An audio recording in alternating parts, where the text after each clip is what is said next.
सभी प्यारे भक्तों को मेरी राधे राधे। जैसा कि आप सभी लोग जानते ही हैं कि हम पुराणों का अध्ययन अपने YouTube चैनल के माध्यम से ओम ईश देवालय पर कर रहे हैं। तो इसमें आप सभी मेरा थोड़ा सहयोग करिए और ज़्यादा से ज़्यादा अपने पुराणों को सुनने की चाह रखिए, जिससे हम पुराणों के बारे में खुद भी जानें और दूसरों को भी बताएं। मेरा आप सबसे नम्र निवेदन है, हमारे पुराण भारत का सच्चा इतिहास है। पुराणों से ही भारतीय जीवन का आदर्श, भारत की सनातन संस्कृति तथा भारत के विद्या वैभव के उत्कर्ष का वास्तविक ज्ञान प्राप्त होता है। प्राचीन भारतीयता की झांकी, भारत के वास्तविक उत्कर्ष की झलक पुराणों में ही प्राप्त होती है।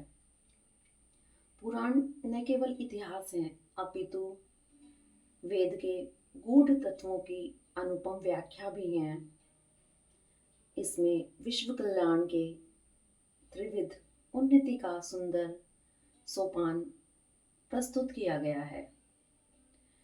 पुराणों का प्रधान गौरव यह है कि वेद ने नेति नेति और यतो वाचो निर्वर्तन्ते अप्राप्य मनसा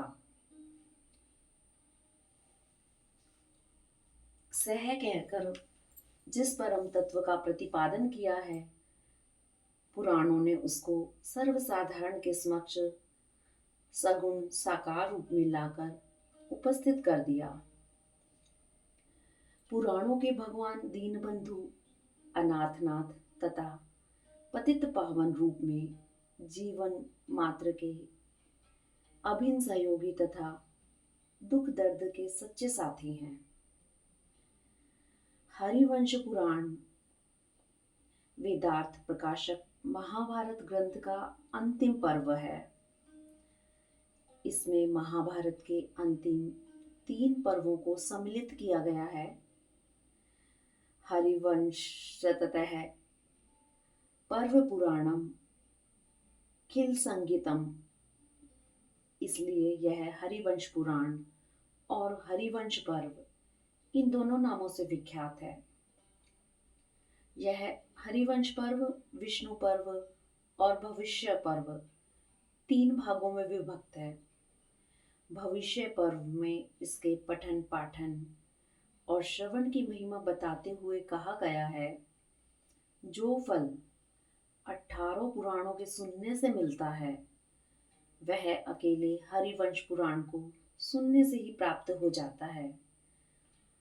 जैसे कि सूर्य के उदय होने पर अंधकार का नाश हो जाता है, जो हरिवंश पुराण को सुनता है और सुनाता है, वह समस्त पापों से मुक्त होकर भगवान विष्णु के परम धाम को प्राप्त करता है।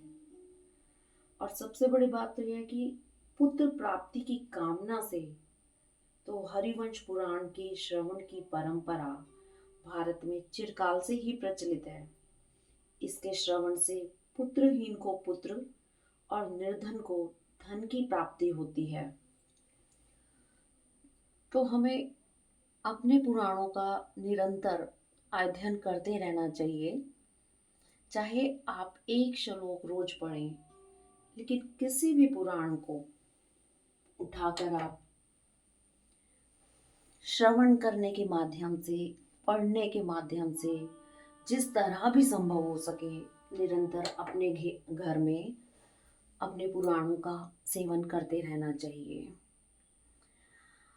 तो मेरी कोशिश यही रहेगी कि आप सभी को थोड़ा थोड़ा करके मैं पुराणों का निरंतर अध्ययन मैं खुद करूं और आप उसे श्रवण करें। हरिवंश पुराण के लिए हमने अपना समय निर्धारित किया है सुबह 11:05। तो लगभग सभी के घर के कार्य समाप्त हो चुके होते हैं। स्पेशली लेडीज को तो वो रेगुलर में पूजा पाठ करती हैं, उसके अलावा अपने घर में नित्य ही पुराणों का अध्ययन जरूर करना चाहिए। ऐसा मेरा विचार है। बाकी आपको जिस समय उचित लगे आप कर सकते हैं। हरिओम तत्सत।